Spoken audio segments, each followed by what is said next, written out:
Hello दोस्तों, नमस्कार। मैं हूं अनिल कुमार और आज आप पढ़ने वाले हैं प्रोनाउन। देखिए, प्रोनाउन क्या होता है? प्रोनाउन क्या होता है? नाउन की जगह पे जो शब्द यूज होते हैं, जो नाउन की जगह यूज होने वाले जो शब्द होते हैं, उन्हें प्रोनाउन कहते हैं। अब आप नाउन समझते हो, मैंने आपको पिछली वीडियो में समझाया है। अगर आप नाउन नहीं जानते हैं तो पहले आप नाउन पढ़िए, उसके बाद में आप प्रोनाउन पे आइए, आपके लिए बेहतर होगा। चलो शुरू करते हैं। Pronoun, the word that is used in place of noun is called pronoun। मतलब ऐसा कोई वर्ड, ऐसा कोई शब्द जो किसी नाउन की जगह पे यूज होता है, नाउन की जगह स्थान लेता है, नाउन का स्थान लेता है, उसे हम प्रोनाउन कहते हैं। जैसे एग्जांपल, जैसे मैं यहाँ लिखता हूँ, राज इज माई फ्रेंड। देखिए, राज यहाँ पे एक नाउन है, फ्रेंड भी यहाँ पे एक नाउन है, लेकिन इस राज की जगह पर मैं इसको एक वर्ड दे दूंगा, ही। ही का मतलब होता है वह, ठीक है। तो जो ही है ना यहाँ पे, ये क्या है? ये नाउन की जगह पे यूज हुआ है, इसका मतलब ये क्या हो जाएगा? प्रोनाउन हो जाएगा, ठीक है। तो सर ये नाउन नहीं हो सकता है क्या? ये नाउन नहीं हो सकता, क्यों? क्योंकि नाउन का मतलब क्या होता है? नाउन का मतलब होता है नाम, ठीक है। तो यहाँ पे जो ही है ना, वो प्रोनाउन है, नाउन नहीं है। अगर ये नाउन होता तो ये नाम भी होता, है ना? क्या होता? नाम भी होता। तो ही नाम, ही जैसा किसी का नाम होता नहीं है, तो ये नाउन नहीं है। तो आप समझ गए कि प्रोनाउन क्या होता है। इसके बाद में अपन पढ़ेंगे the types of noun, sorry pronoun. Pronoun के कितने टाइप होते हैं, कितने प्रकार के प्रोनाउन होते हैं भाई? तो आप देख सकते हैं। पहला है पर्सनल, दूसरा है रिफ्लेक्सिव, तीसरा है एम्पैथिक, चौथा है आपका पजेसिव, अगला है आपका डिमोन्स्ट्रेटिव, और इसके बाद डिस्ट्रीब्यूटिव, इसके बाद रिलेटिव, इसके बाद इंडेफिनिट, इसके बाद इंट्रोगेटिव, और इसके बाद में आप पढ़ेंगे रेसिप्रोकल प्रोनाउन। चलिए, तो देखिए पहला पर्सनल प्रोनाउन। क्या होती है पर्सनल प्रोनाउन? ऐसा कोई वर्ड जो किसी लिविंग थिंग या नॉन लिविंग थिंग की जगह पर यूज हो जाए। ऐसा कोई वर्ड जो नॉन लिविंग या लिविंग थिंग की जगह पर यूज हो जाए, उसे अपन पर्सनल प्रोनाउन कहते हैं। एग्जांपल मानते हैं, जैसे अच्छा पहले आप समझो कि लिविंग थिंग क्या होता है। लिविंग थिंग मतलब होता है जीवित कोई चीज, जीवित वस्तु। जैसे कोई व्यक्ति है ना, कोई पक्षी है, कोई जानवर है, उसके लिए बना मतलब उसको लिविंग थिंग कहते हैं। नॉन लिविंग थिंग कोई वस्तु वगैरह है ना, जंगल है ना, कोई लकड़ी है या कोई पेन है, बुक है, इस प्रकार से क्या है? नॉन लिविंग थिंग है। तो ये नॉन लिविंग थिंग, इनके नाम की जगह पर जो वर्ड यूज हो जाएगा ना इनके लिए, उसे ही अपन प्रोनाउन, पर्सनल प्रोनाउन कहते हैं। पहली बात तो ये है कि प्रोनाउन का यूज क्यों किया जाता है। तो प्रोनाउन का यूज इसलिए किया जाता है कि नाउन की बार बार जो आवृत्ति है, बार बार जो नाउन आ रही है, उसकी जो रिपीटेशन रोकने के लिए, उनकी जो बार बार आवृत्ति यानी कि रिपीटेशन रोकने के लिए अपन प्रोनाउन का यूज करते हैं। अगर बार बार एक ही नाउन आएगी तो कुछ अच्छा नहीं लगेगा इंग्लिश में, तो इस वजह से इनके लिए प्रोनाउन दे दी गई है ना। चलो समझते हैं। यहाँ पे देखिए, यहाँ लिखते हैं हम, राम इज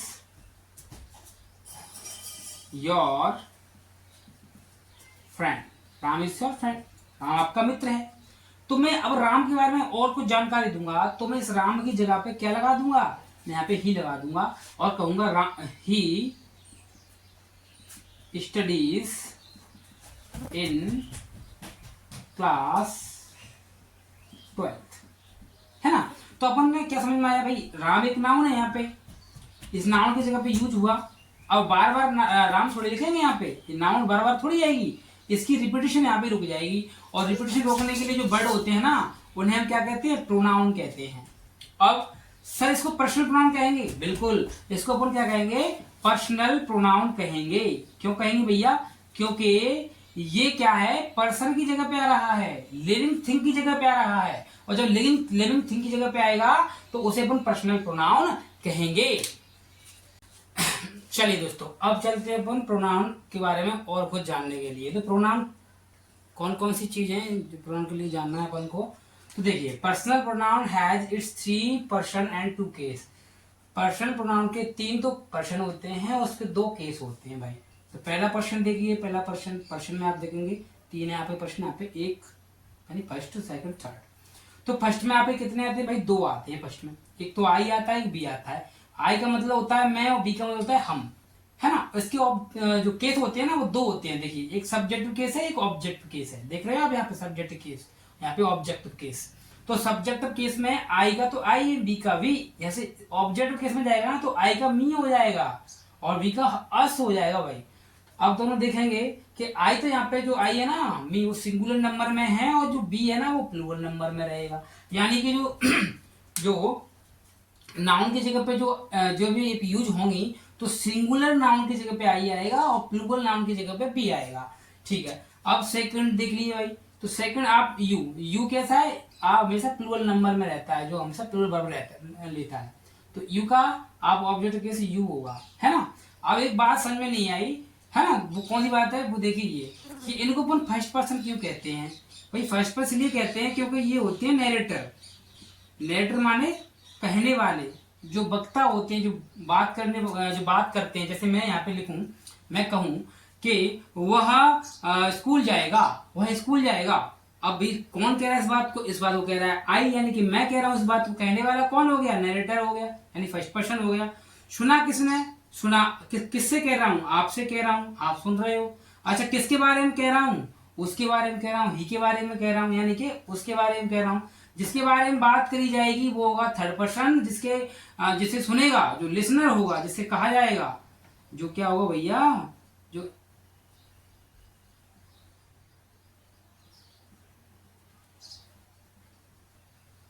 ठीक है, लिसनर होगा। और थर्ड पर्सन किसे कहेंगे? जिसके बारे में बात करी जाएगी, जिसके बारे में बात की जाएगी, उसे थर्ड पर्सन कहते हैं।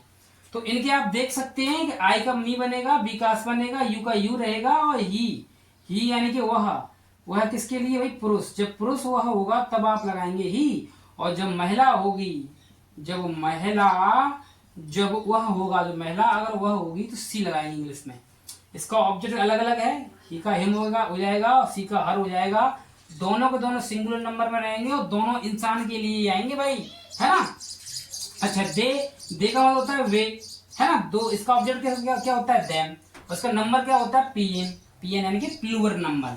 तो दोनों के लिए आता है, इंसान के लिए भी आता है दे और जानवर के लिए यानी सभी चीजों के लिए भी आता है। यहाँ पे सबके लिए आता है, ये किसी से भेदभाव नहीं करता, है ना। एक और है आपका इट, यहाँ पे देख लो इट है ना। वो इट किसके लिए आता है भाई? इट हमेशा इंसान के अलावा सब में आता है, इंसान के अलावा सब में लगेगा। लेकिन एक इसका एक्सेप्शन है, वो एक्सेप्शन क्या है भाई? समझो, यहाँ इंसान एक न्यू बॉर्न बेबी भी हो सकता है, न्यू बॉर्न बेबी। इसका लिंग नहीं पता है, जिसका लिंग नहीं पता, जिसका आपको जेंडर नहीं पता है, तो उसके लिए आप इट ही लगाएंगे। जैसे है ना, जैसे मुझे पता नहीं है, मैंने देखा कि आई शॉ, यानी आप नहीं दिख रहा होगा, इधर देखो, आई शॉ अ बेबी, मैंने एक बेबी देखा, एक बच्चा देखा। तो अब यहाँ पे अगर मैं ही लिखूंगा इसकी जगह पे, बेबी की जगह इसके बारे में और बात करूंगा, तो यहाँ थर्ड पर्सन लगाऊंगा मैं। तो यहाँ पे अगर ही लिखा मैंने तो गलत हो जाएगा, क्यों? मुझे पता नहीं है, वो बेबी लड़का भी हो सकता है, लड़की भी हो सकती है भाई। तो यहाँ पे अपन ने कुछ नहीं करना पड़ेगा, गलत हो जाएगा। तो ही लगाएंगे ना सी लगाएंगे, यहाँ पे लगाएंगे अपन it. It is beautiful, it is beautiful. मैंने एक बच्चा देखा, जो क्या था, वो बच्चा था बहुत ही खूबसूरत था। तो यहाँ पे आप समझ में आ गया होगा क्या होता है भाई। इस प्रकार से आपकी जो प्रोनाउन है, पर्सनल प्रोनाउन आपकी कंप्लीट होती है। आई थिंक आपको अच्छा लगा होगा। वीडियो अच्छी लगी है तो लाइक करिए, सब्सक्राइब करिए और शेयर भी कीजिए, ताकि हमको और आगे हम इस प्रकार की वीडियो आपके लिए बना सकें। Thank you very much.